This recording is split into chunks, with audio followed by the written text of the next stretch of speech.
Hi everyone, welcome back. Thanks for joining us today. We've got a brand new story to share with you. So let's begin.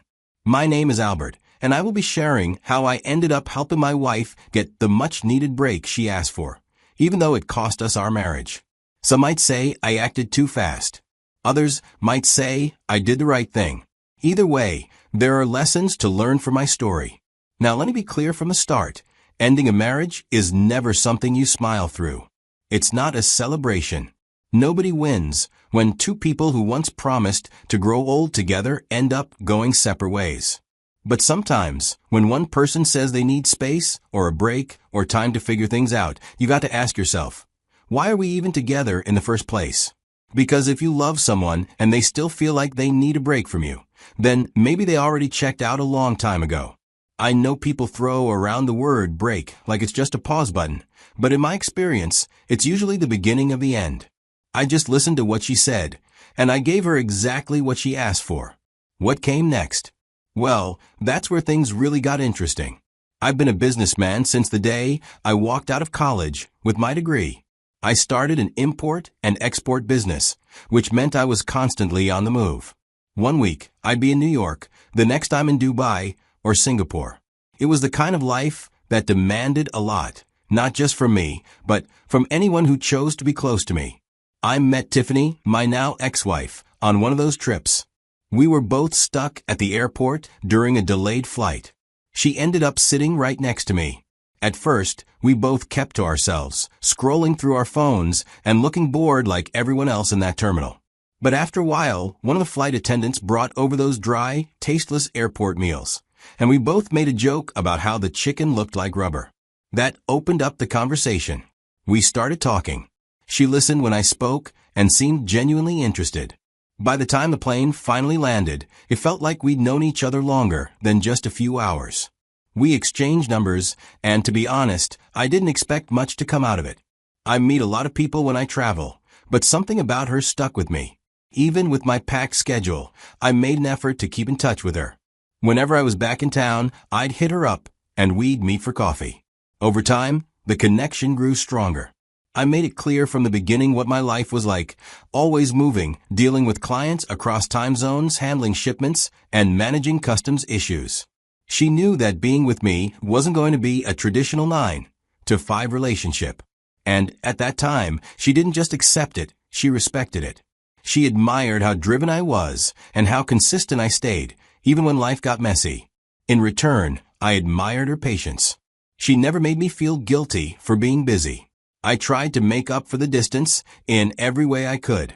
Whether it was thoughtful gifts, surprise visits, or flying her out to meet me when I had time, I made sure she knew I cared. I wasn't perfect, but I never left her guessing about my intentions. I gave what I could when I could, and she received it with open arms. Or at least, that's what I believed. After several years of dating, I finally got the courage to ask Tiffany to marry me. We had been through so much together already. So I proposed, and she said yes. We got married, and it felt like everything was falling into place. At the time, I had already established my business, and while I wasn't a billionaire or anything, I had built enough momentum that I could live comfortably.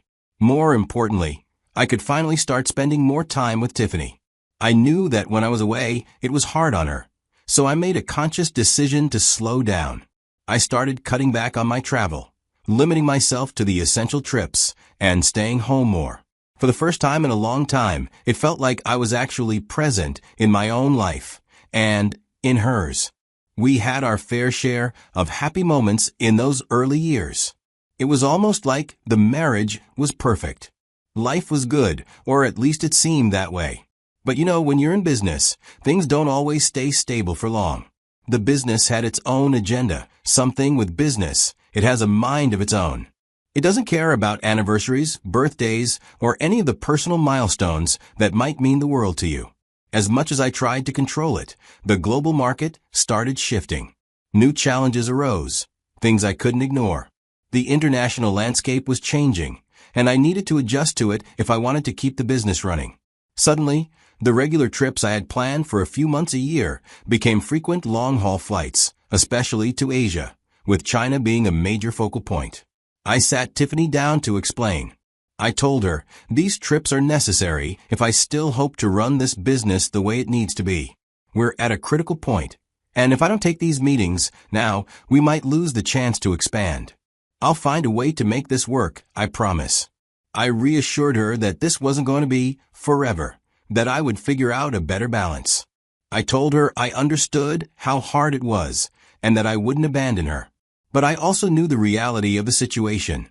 Walking away from these deals wasn't an option. If I did that, I'd be risking everything I'd worked for up until that point. Tension started building between us.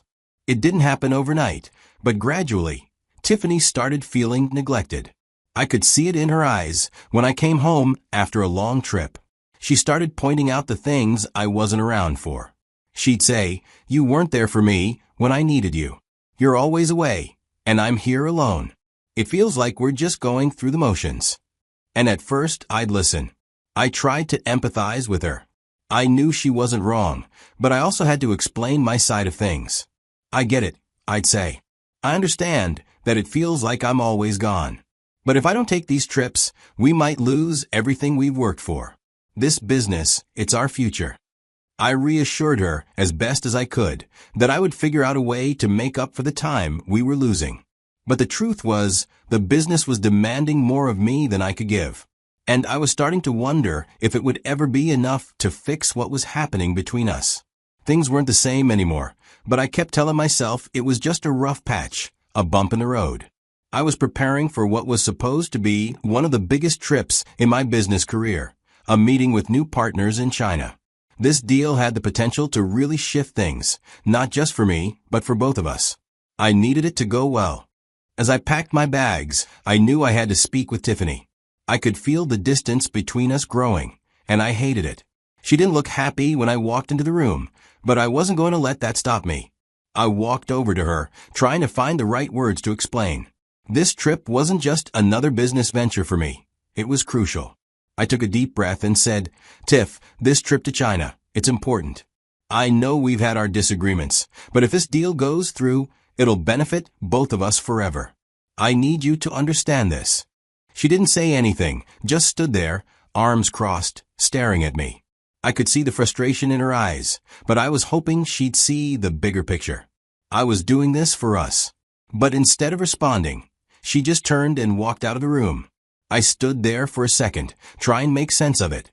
She was upset. I knew that much. I decided to go on the trip anyway. The business in China took a lot longer than I had anticipated. Deals that were supposed to be simple turned into a complex web of negotiations and paperwork. It felt like everything was moving at a snail's pace. I was constantly busy with meetings, checking on details, and trying to keep things moving. I texted her after a few days, hoping to keep some connection despite the distance. "I'll be home in time for our anniversary," I wrote. I wanted her to know that despite everything, I was still holding on to the promise of being there for her, that I was coming home. I wasn't going to miss that. But when I checked my phone, there was no response. Nothing. At first, I tried to brush it off. She's still mad. It wasn't like her to ignore me completely. Still, I held on to hope. After weeks of meetings, long hours, and everything that comes with handling international business, I was finally heading home for our anniversary. I'd promised Tiffany that I'd be there, and no matter how tired I was determined to keep that promise, that she was still my priority. So, I messaged her as soon as I landed. Just landed. Heading home now. I honestly expected a reply, with some warmth, maybe a "can't wait to see you," or "happy anniversary, babe." But instead, I got a message that completely threw me off guard. Her reply came through in seconds, as if she had been waiting for me to reach out. She said, "I think I need a break from a marriage to figure out what I truly want." I stared at that message for what felt like an eternity.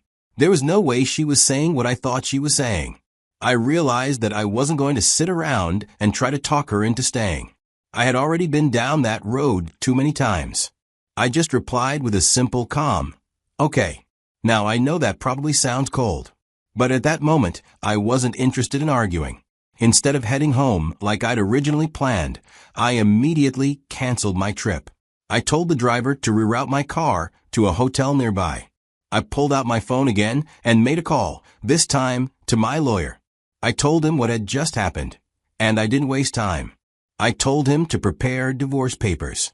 Tiffany had already made up her mind, and now it was time for me to make mine. I had abandoned another pending business deal just to show up for our anniversary. I had put everything on hold to try and save our relationship. But she'd made her choice. And I wasn't about to keep fighting for someone who wasn't fighting for me. 2 days later, the papers were ready. My lawyer had them in hand, and he served them to Tiffany as soon as possible. She wasn't expecting this, not like this. Along with the divorce papers came instructions to vacate the house within 2 weeks. It was brutal, I'll admit, but I wasn't in the business of playing games anymore. Tiffany had made it clear that she wanted space, and I was more than happy to give it to her, in the most final way possible. Tiffany was stunned when she received the divorce papers. She probably thought in that moment that there was some misunderstanding, that it couldn't be happening like this. She tried to text me again, of course, asking why I had gone this far. But here's the thing. When she told me she needed a break, I knew exactly what that meant. It wasn't just a temporary pause. It was her way of checking out mentally and emotionally. She needed to figure things out, but in reality, she was already done with the marriage.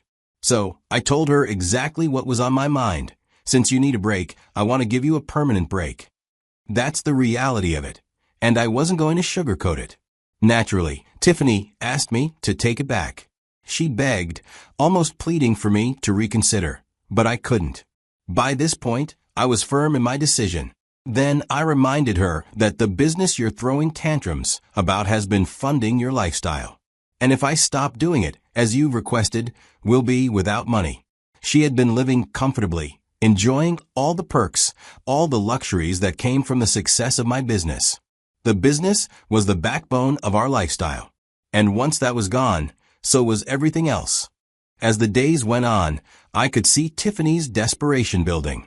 She was realizing that the house, the cars, and the financial cushion she'd been relying on were slipping away from her. With the divorce papers served, she knew everything was about to change. And the worst part? She couldn't do anything about it. Why didn't she just sue me, you might wonder. Simple. I had been smart about how I structured my wealth. Over the years, I'd made sure that many of my assets weren't directly in my name, all of them carefully protected. My personal business actions were intentionally separated from my ownership of certain properties. This wasn't just some random decision I made on a whim. I did it to protect myself and my interests. If Tiffany had decided to take me to court, she'd quickly realize that everything she thought she was entitled to would end up being out of reach. And even worse for her, any settlement she could have gotten would have been far less than what she was imagining. This was all set up long before the marriage started falling apart, and now it was coming into play. So, Tiffany's best option? To be diplomatic. There was no point in fighting. The legal system wasn't going to give her anything, and the emotional battle was over. The only thing left for her was to accept the situation and find a way to move forward, no matter how difficult it might be. Seeing Tiffany's messages made me, at a point, wonder if I should reconsider. Maybe I was too hasty with my decision to end it all. But then, a saying popped into my head. When a woman wants a break, she already has someone in mind. At first, I dismissed it. I didn't want to believe it. But with a little investigation, I found out that Tiffany had been seeing someone else while I was away on business. I won't get into the details of how I found out, but trust me, I found out. That was the final straw. By the end of the 2 weeks, it was clear. She had to go. She needed to face the consequences of her actions, just like I had to face the reality of what had happened to us. After everything that happened, I don't want to sit here and paint myself as a victim. I think a lot of people would probably look at what happened and think I was the one who got hurt the most, but that's not entirely true. It takes 2 people to make a marriage work, and it takes 2 people to break it apart. Tiffany couldn't handle the demands of my business. She couldn't accept the fact that I had to travel constantly, that I was always away, always working.